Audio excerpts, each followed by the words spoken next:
ಒಂದು ಪುಟ್ಟ ಹಳ್ಳಿ, ಆದರೆ ಅದರೊಳಗೆ ಅಡಗಿದೆ 800 ವರ್ಷಗಳ ಕರ್ನಾಟಕದ ಇತಿಹಾಸ. ಒಡೆದ ವಿಷ್ಣುವಿನ ಮೂರ್ತಿ, ವೀರರ ರಕ್ತದ ಕತೆ ಹೇಳುವ ಕಲ್ಲುಗಳು, ರಾಜರಿಗೆ ನೀರುಣಿಸಿದ ಅರಸರ ಬಾವಿ, ಊರ ತುಂಬ ಲಿಂಗ ಮುದ್ರೆ ಕಲ್ಲುಗಳು ಮತ್ತು ಶತಮಾನಗಳಷ್ಟು ಹಳೆಯ ಶಿವನ ದೇವಾಲಯಗಳು. ಇದು ತುಮಕೂರು ಜಿಲ್ಲೆಯ ಗುಬ್ಬಿ ತಾಲೂಕಿನ ಹೊಸಕೆರೆ ಗ್ರಾಮ. ಒಂದು ಜೀವಂತ ಇತಿಹಾಸ. ತುಮಕೂರು ಜಿಲ್ಲೆಯ ಗುಬ್ಬಿ ತಾಲೂಕಿನ ಹೃದಯ ಭಾಗದಲ್ಲಿ ನೆಲೆಸಿರುವ ಈ ಪುಟ್ಟ ಗ್ರಾಮವೇ ಹೊಸಕೆರೆ. ನೋಡಲು ಸಾಮಾನ್ಯ ಹಳ್ಳಿಯಂತೆ ಕಂಡರೂ ಇಲ್ಲಿ ಪ್ರತಿಯೊಂದು ಕಲ್ಲು, ಪ್ರತಿಯೊಂದು ದೇವಾಲಯವು ಒಂದು ಕತೆ ಹೇಳುತ್ತದೆ. ಈ ಊರು ಆಗಲವಾಡಿ ಪಾಳೆಗಾರರ ಇತಿಹಾಸದ ಜೊತೆಯಲ್ಲೂ ಬೆಸೆದುಕೊಂಡಿದೆ. ನಾವು ಹೊಸಕೆರೆಯ ಇತಿಹಾಸವನ್ನು ರಂಗನಾಥ ಸ್ವಾಮಿ ದೇವಾಲಯದಿಂದಲೇ ಪ್ರಾರಂಭಿಸೋಣ. ವಿಜಯನಗರ ಸಾಮ್ರಾಜ್ಯದ ಕಾಲದಲ್ಲಿ ಹೊಸಕೆರೆ ವೈಷ್ಣವ ಸಂಪ್ರದಾಯದ ಪ್ರಭಾವಕ್ಕೆ ಒಳಗಾಯಿತು. ಅದರ ಜೀವಂತ ಸಾಕ್ಷಿಯೇ ಈ ಲಕ್ಷ್ಮೀ ರಂಗನಾಥ ಸ್ವಾಮಿ ದೇವಾಲಯ.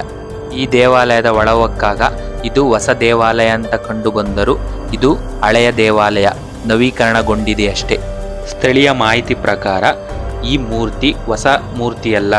ಈ ದೇವಾಲಯ ವಿಜಯನಗರ ಕಾಲದ್ದಾಗಿದ್ದರೂ ಮೂರ್ತಿ ಮಾತ್ರ ಸುಮಾರು 150-200 ವರ್ಷಗಳಿಂದ ಪ್ರತಿಷ್ಠಾಪಿಸಲ್ಪಟ್ಟಿದೆ. ಏಕೆಂದರೆ ವಿಜಯನಗರ ಕಾಲದ ಮೂಲ ವಿಗ್ರಹ ಮುಸ್ಲಿಮ್ಸರ ದಾಳಿಯಿಂದ ಭಿನ್ನವಾಗಿದೆ. ಹೊಸಕೆರೆಯ ಈ ವೈಭವದ ಮೇಲೆ ಯುದ್ಧಗಳ ಕರಾಳ ನೆರಳು ಬಿದ್ದಿತ್ತು. ಇಲ್ಲಿ ಕಾಣುವ ಈ ಭಿನ್ನವಾದ ವಿಷ್ಣು ವಿಗ್ರಹ ಒಮ್ಮೆ ಈ ಊರಿನ ಮೂಲ ದೇವರಾಗಿದ್ದ ಮಹಾವಿಷ್ಣು.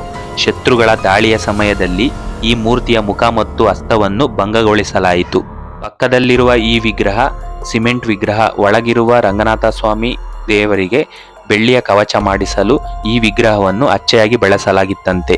ಈ ದೇವಾಲಯದ ಒಳಗೆ ರಂಗನಾಥ ಸ್ವಾಮಿಯ ಅಕ್ಕಪಕ್ಕ ಶ್ರೀದೇವಿ ಮತ್ತು ಭೂದೇವಿಯರನ್ನು ಕೂಡ ಪ್ರತಿಷ್ಠಾಪಿಸಲಾಗಿದೆ. ಈ ದೇವಾಲಯದ ಒಳಗೆ ರಂಗನಾಥ ಸ್ವಾಮಿಯ 2 ಉತ್ಸವ ಮೂರ್ತಿಗಳಿವೆ. ನಾನು ಪೂಜಾರಿ ಅವರನ್ನು ಕೇಳಿದಾಗ ವಿವಿಧ ಉದ್ದೇಶಕ್ಕೆ ಅವರು 2 ಉತ್ಸವ ಮೂರ್ತಿಗಳನ್ನು ಮಾಡಿಸಿದ್ದಾರಂತೆ. ದೇವಸ್ಥಾನದ ಒಳಗೆ ಕಾಣುವ ಶ್ರೀ ರಾಮಾನುಜಾಚಾರ್ಯರು ಮತ್ತು ನಮ್ಮಾಳ್ವರ್ ಮೂರ್ತಿಗಳು ಈ ಪುಟ್ಟ ಹಳ್ಳಿಯು ಒಮ್ಮೆ ಶ್ರೀ ವೈಷ್ಣವ ಭಕ್ತಿ ಪರಂಪರೆಯ ಭಾಗವಾಗಿತ್ತು ಎಂಬುದನ್ನು ತಿಳಿಸುತ್ತದೆ.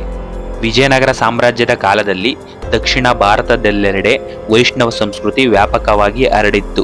ರಾಮಾನುಜಾಚಾರ್ಯರ ಉಪದೇಶಗಳು ಮತ್ತು ಆಳ್ವರರ ಭಕ್ತಿ ಪರಂಪರೆ ದೊಡ್ಡ ನಗರಗಳಿಗೆ ಮಾತ್ರ ಸೀಮಿತವಾಗಿರದೆ ಇಂತಹ ಸಣ್ಣ ಹಳ್ಳಿಗಳವರೆಗೂ ತಲುಪಿದ್ದವು. ಅದಕ್ಕಾಗಿಯೇ ಹೊಸಕೆರೆ ಎಂಬ ಈ ಪುಟ್ಟ ಗ್ರಾಮದಲ್ಲೂ ರಂಗನಾಥ ಸ್ವಾಮಿಯ ಆರಾಧನೆ, ವೈಷ್ಣವ ಸಂಪ್ರದಾಯ ಮತ್ತು ಆಳ್ವಾರ ಪ್ರಭಾವ ಕಾಣಿಸುತ್ತದೆ. ಹೊಸಕೆರೆಯ ಅತ್ಯಂತ ರಹಸ್ಯಮಯ ಮತ್ತು ಭಾವನಾತ್ಮಕ ಸ್ಮಾರಕವೇ ಈ ವೀರ ಮಹಾಸತಿ ಕಲ್ಲು. ಮೊದಲ ನೋಟಕ್ಕೆ ಇದು ಕೇವಲ ಒಂದು ವೀರಗಲ್ಲಿನಂತೆ ಕಾಣಬಹುದು, ಆದರೆ ಹತ್ತಿರದಿಂದ ಗಮನಿಸಿದರೆ ಇದರೊಳಗೆ ಒಂದು ಮರೆಯಾದ ಕತೆ ಅಡಗಿರುವುದು ಕಾಣಿಸುತ್ತದೆ. ಇಲ್ಲಿ 2 ವೀರ ಪುರುಷರ ಮೂರ್ತಿಗಳಿವೆ.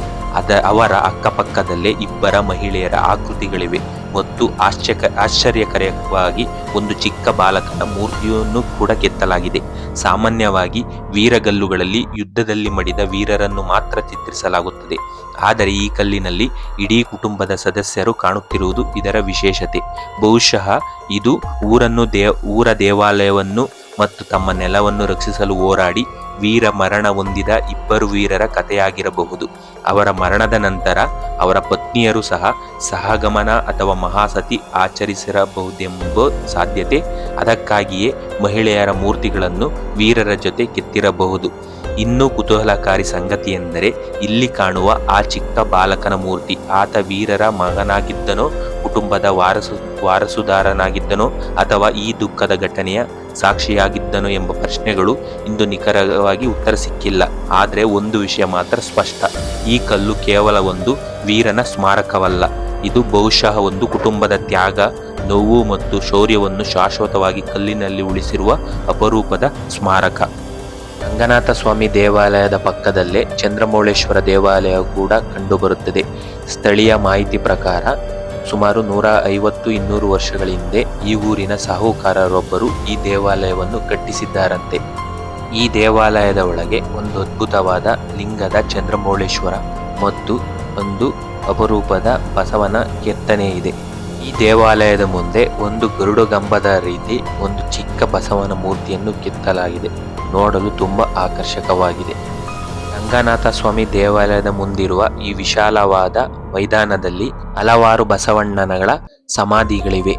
ಇಲ್ಲೊಂದು ಸಂಪ್ರದಾಯ ಇದೆ. ಪುರಾತನ ಕಾಲದಿಂದಲೂ ರಂಗನಾಥ ಸ್ವಾಮಿಗೆ ಒಂದೊಂದು ಬಸವನನ್ನು ಬಿಡುವ ಸಂಪ್ರದಾಯ. ಆ ಬಸವಣ್ಣನನ್ನು ವಿವಿಧ ಕಾರ್ಯಗಳಿಗೆ ಜಾತ್ರಾ ಸಮಯದಲ್ಲಿ ಬಳಸಿಕೊಳ್ಳಲಾಗುತ್ತದೆ. ಆ ಬಸವಣ್ಣ ತೀರಿದ ನಂತರ ಇಲ್ಲಿ ಸಮಾಧಿ ಮಾಡಲಾಗುತ್ತದೆ. ಹೊಸಕೆರೆಯ ಅತ್ಯಂತ ಪ್ರಾಚೀನ ಸ್ಮಾರಕಗಳಲ್ಲಿ ಪ್ರಮುಖವಾದದ್ದು ಈ ಈಶ್ವರನ ದೇವಾಲಯ. ಇದರ ಕಲ್ಲುಗಳು, ನಿರ್ಮಾಣ ಶೈಲಿ ಮತ್ತು ಜೀರ್ಣಾವಸ್ಥೆ ನೋಡಿದರೆ ಇದು ಬಹುಶಃ ಹೊಸಕೆರೆಯ ಅತ್ಯಂತ ಹಳೆಯ ದೇವಾಲಯವಾಗಿರಬಹುದು. ಬಹುಶಃ ಹೊಯ್ಸಳರ ಕಾಲಕ್ಕೂ ಇಂದಿನ ಮೂಲ ರಚನೆ ಇಲ್ಲಿರಬಹುದೆಂಬ ಅನುಮಾನ ಮೂಡುತ್ತದೆ. ರಂಗನಾಥ ಸ್ವಾಮಿ ದೇವಾಲಯದ ಪಕ್ಕದಲ್ಲೇ ನಮಗೆ ಒಂದು ಆಂಜನೇಯನ ದೇವಾಲಯ ಕಂಡುಬರುತ್ತದೆ. ಈ ಆಂಜನೇಯನ ದೇವಾಲಯವು ಕೂಡ ವಿಜಯನಗರ ಕಾಲದಲ್ಲಿ ಆಗಿರಬಹುದಾದ ಸಾಧ್ಯತೆ ಇದೆ.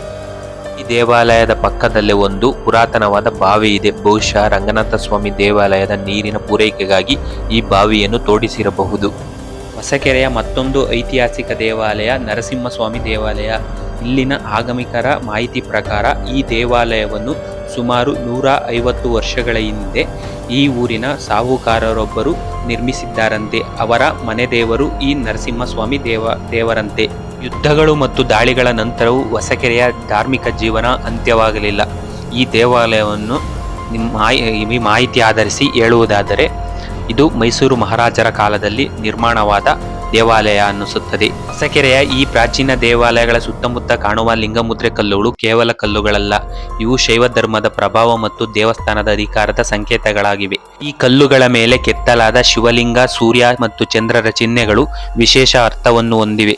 ಮಧ್ಯಕಾಲೀನ ಕರ್ನಾಟಕದಲ್ಲಿ ದೇವಸ್ಥಾನಗಳಿಗೆ ರಾಜರು, ಪಾಳೆಗಾರರು ಮತ್ತು ಸ್ಥಳೀಯ ಪ್ರಭುಗಳು ಭೂಮಿ, ತೋಟಗಳನ್ನು ಮತ್ತು ಇತರೆ ಆಸ್ತಿಗಳನ್ನು ದಾನವಾಗಿ ನೀಡುತ್ತಿದ್ದರು. ಅಂತಹ ದಾನಗಳು ಶಾಶ್ವತವಾಗಿರಬೇಕು ಎಂಬ ಉದ್ದೇಶದಿಂದ ದೇವಸ್ಥಾನದ ಸುತ್ತಮುತ್ತ ಈ ರೀತಿಯ ಲಿಂಗಮುದ್ರೆ ಕಲ್ಲುಗಳನ್ನು ಸ್ಥಾಪಿಸಲಾಗುತ್ತಿತ್ತು. ಶಿವಲಿಂಗವು ಈ ಭೂಮಿ ಶಿವನಿಗೆ ಸಮರ್ಪಿತವಾಗಿದೆ ಎಂಬುದನ್ನು ಸೂಚಿಸಿದರೆ, ಸೂರ್ಯ ಮತ್ತು ಚಂದ್ರರು ಈ ದಾನವು ಯುಗಾಂತರಗಳಿಗೆ ಮುಂದುವರಿಯಬೇಕು ಎಂಬ ಸಂಕೇತವಾಗಿದೆ. ಇಂದಿಗೂ ಈ ದೇವಾಲಯಗಳ ಸುತ್ತಮುತ್ತ ಕಾಣುವ ಈ ಕಲ್ಲುಗಳು ಒಮ್ಮೆ ಈ ಕ್ಷೇತ್ರಗಳು ಕೇವಲ ಪೂಜೆಯ ಸ್ಥಳಗಳಲ್ಲದೆ ಆರ್ಥಿಕ ಮತ್ತು ಸಾಮಾಜಿಕ ಕೇಂದ್ರಗಳಾಗಿದ್ದವು ಎಂಬುದನ್ನು ನೆನಪಿಸುತ್ತವೆ. ಶತಮಾನಗಳು ಕಳೆದರೂ ಈ ಲಿಂಗಮುದ್ರೆ ಕಲ್ಲುಗಳು ಇನ್ನೂ ಮೌನವಾಗಿ ಆ ಇತಿಹಾಸವನ್ನು ಕಾಪಾಡಿಕೊಂಡು ನಿಂತಿವೆ. ಆದರೆ ಹೊಸಕೆರೆಯ ಇತಿಹಾಸದ ಅತ್ಯಂತ ಕುತೂಹಲಕಾರಿ ಭಾಗ ಅರಸರ ಬಾವಿ. ಅಂದಿನ ಆಗಲವಾಡಿ ಪಾಳೆಗಾರರ ಅರಸರಿಗೆ ಈ ಬಾವಿಯ ನೀರೆಂದರೆ ಪಂಚಪ್ರಾಣ. ಪ್ರತಿದಿನ ಬೆಳಗ್ಗೆ 2 ಕೊಡಪಾನ, ಸಾಯಂಕಾಲ 2 ಕೊಡಪಾನ ಸೇವಕರು ತಲೆ ಮೇಲೆ ಹೊತ್ತುಕೊಂಡು ಇಲ್ಲಿಂದ ಆಗಲವಾಡಿಗೆ ನಡೆದುಕೊಂಡು ಹೋಗುತ್ತಿದ್ದರಂತೆ.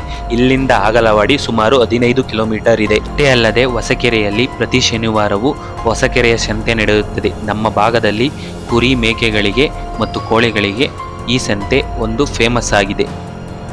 ಹೊಸಕೆರೆಯ ಪುರಾತನವಾದ ಶಿವನ ದೇವಾಲಯಗಳು, ಶೈವ ಧರ್ಮದ ಲಿಂಗಮುದ್ರೆ ಕಲ್ಲುಗಳು, ವಿಜಯನಗರದ ವೈಷ್ಣವ ಕಾಲದ ವೈಭವ, ವೀರರ ತ್ಯಾಗ, ಭಿನ್ನವಾದ ದೇವರ ಮೂರ್ತಿ ಮತ್ತು ರಾಜರಿಗೆ ನೀರುಣಿಸಿದ ಅರಸರ ಬಾವಿ.